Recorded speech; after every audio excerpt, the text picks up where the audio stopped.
vlogger, no? At nais ko lang po kaya sa inyo kanyang paghihiwa ng paghihiwa ng ampalayang ating mamaya.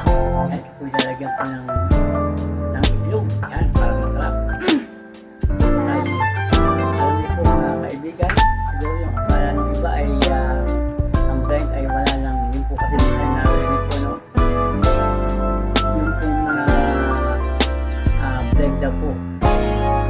Walang itutulong sa gawain bahay. Pero mali po silang lahat.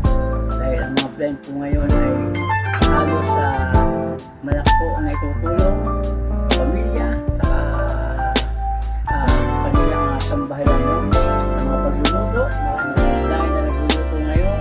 Yan, pues, ginagawa ko na nila. Nagigiwa po ako ng pala, sabi siguro ng iba. Bakit sila gumagawa ng ganun? Baka sila mahiwa. Alam niyo po ay ang nawala lang po sa amin na mga blind ay mata. Pero meron po po ng isip at mata na pwedeng gamitin sa anong gagawin namin para makatulong sa aming pamilya.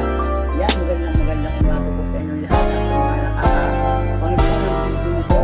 Paki-like na lang po at paki-share and please subscribe para po update kayo sa aking mga ilalabas na videos.